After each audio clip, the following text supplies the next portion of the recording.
That smells good, huh? Yeah. That smells good, huh? You want some? You want some, huh? What's that? Oh, yeah. Oh, yeah. Oh, come on. Come on. Come on. Ow, ow, ow, ow. Come on. Good boy. Hey everyone, welcome to First Nature Backland. If you like this content, please like, subscribe, comment, and tap the notification bell. Thanks. In today's episode, I'm making pulled pork. So I am not a chef, I am not a butcher. I'm just someone who likes to barbecue, and if you pick something up here that you like, right on. If you got some tips, be sure to leave them down in the comment section. I make my own rub for pulled pork. It's a recipe that I discovered quite a few years back, and I just kind of made some adjustments to it along the way. I try not to get too crazy with exact measurements, like it has to be exactly a quarter cup of this and a teaspoon of this. It just, if it feels right, it feels right. And my particular rub consists of dark brown sugar, white sugar, paprika, chili powder, garlic powder, black pepper, onion powder, and rosemary. But I didn't have any rosemary today, so I substituted thyme. I like to use a binder. I've used mustard. I've used nothing at all. You know, the pros say that binders don't really add to the taste, it adds to the char. I find a difference in the taste when I use binders and when I don't. And I'll be using olive oil for the first time with this one. So I'm excited to see how that turns out. So we have our pork butt. I picked this up this morning from the butcher. We have our layer of fat on top here, and we got the bone right in here. And at the end, test to see whether or not your pork butt is actually done. If that bone just pulls out, you know it's done. There should be no resistance pulling that bone out at the end. What I'm gonna do here is I'm gonna cut up the fat. I'm not gonna remove it, I'm just gonna cut slices into it to kind of allow the heat and the smoke to go into it so that the fat itself can get some nice flavor. Trying not to cut into the actual meat, just to the bottom edge of the fat layer. And there's no right or wrong way to do it. I mean, there are people who will tell you that, oh, that's not the way that you do it. You're supposed to do it this way or whatever. But you know what? It's all gonna taste awesome in the end.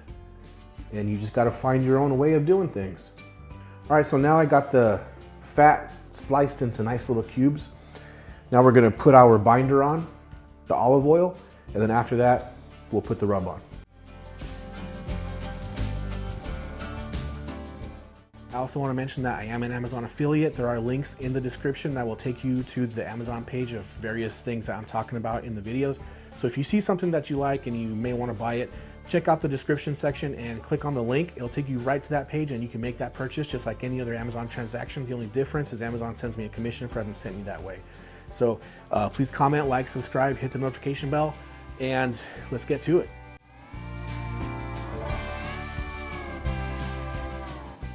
So now let's get our rub on there. So non-clean hand, clean hand, because that's a lot of rub. I may not use that all on this and I want to be able to save it. So I'm going to use my clean hand to dig out the rub, put it on, sprinkle it on, and then use my non-clean hand, the hand that I've been working with, to spread it out. So that if I don't end up using all that, I can just put it into a container and save it for next time.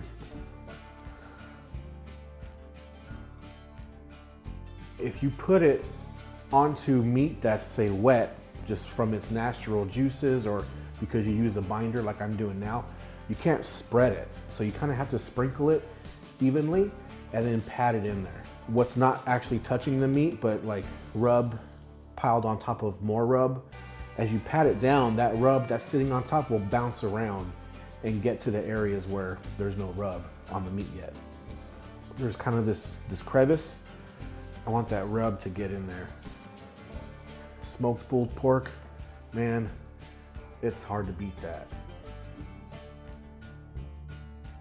Okay, so I'm done putting the rub on the pork butt, and you can see there's still all kinds of rub left. So I'll save this for next time. Tri-tip, brisket, pulled pork. This rub is great for all that stuff. So the Super Bowl is tomorrow at 3:30 p.m. and I want this to be ready to serve by 2 or 2:30. So I'm gonna let this sit in the fridge overnight. I'm gonna get up bright and early tomorrow, 5 a.m., get the grill going, get this on the grill no later than 6 so that it can cook for 8 hours and be done by 2. Get the claws, rip it up, and then it's ready to serve by 2:30. That's my grand plan, so let's see if it pans out. All right, the pork butt's in the fridge in the garage. It's 13:39, Saturday, February 8th. We'll pull it back out Sunday, February 9th at 5 a.m. See you then.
Wherever the coals are lit, I put the vent on the opposite side.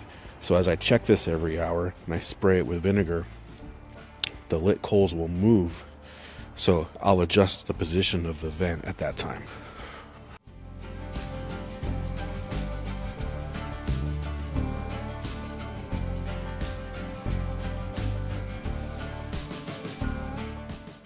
So you turn that on, and then now it's reading what that's reading.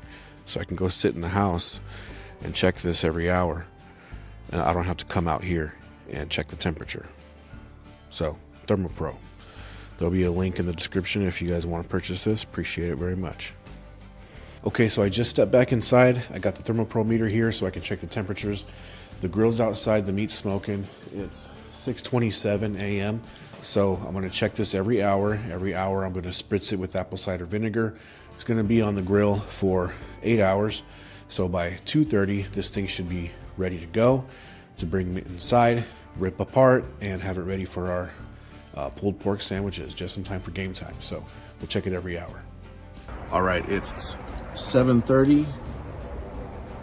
Let's see how it's looking after its first hour. Sitting at 93 and 124 with the 2 probes. And we're at 350. Oh yeah, we're hitting the wood now. All right, let me spray this thing.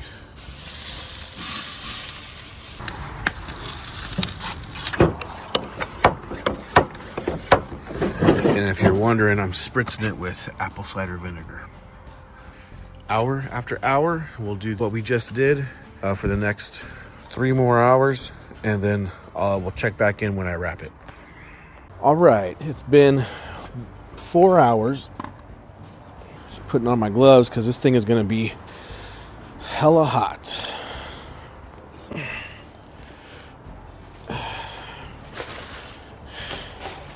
And we've burnt through about half of the coals already. So all this is ash, and right there is where it's starting to burn still. For this, I'm using Kinder's. And I'm using their teriyaki glaze.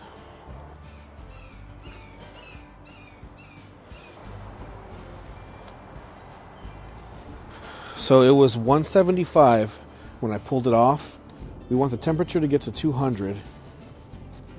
Wrapping it in foil will help to get past what they call the stall. What happens is the meat gets up to about 160, 170, 175, and it just stays there. That's why they call it the stall. So wrapping it in foil and then putting it back in. After a couple hours, it'll push past that and then finally make its way up to 200. It's 10:43 right now. So we're sitting at 159 and 176 on the probes. All right, so it's been sitting here at 211 and 212 for the last hour. And it's currently 1323. So let's open this up. So the coals are right at the tail end there. Let's bring it on in and see how she looks. Okay, so we're back in the house and we got our pork butt here still wrapped in foil. I'm gonna unwrap it, take it out, put it into this container here, and then I'm gonna take my claws and we're gonna shred it all up. Now I said while I was putting the rub on that the bone would just slide on out. And there's the bone right there. Look at that.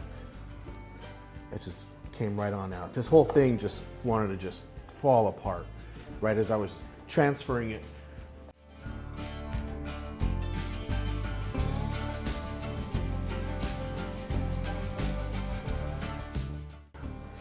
There's a little piece right here. You see that smoke ring right there? That's a nice, dominant, easy to see smoke ring. So that's good stuff, good stuff.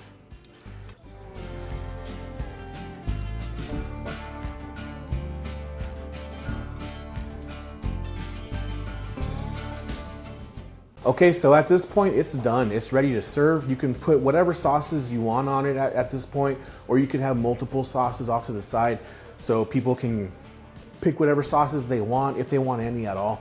But at this point, it's good to go. So 7 to 8 hour cook time on a Weber Kettle. Anyone who tells you that you need to buy a smoker to smoke, they're either lying to you or they just don't know. But a Weber Kettle can do it all. You just got to dedicate the time to it. That's it. So thanks for watching, and we'll see you next time.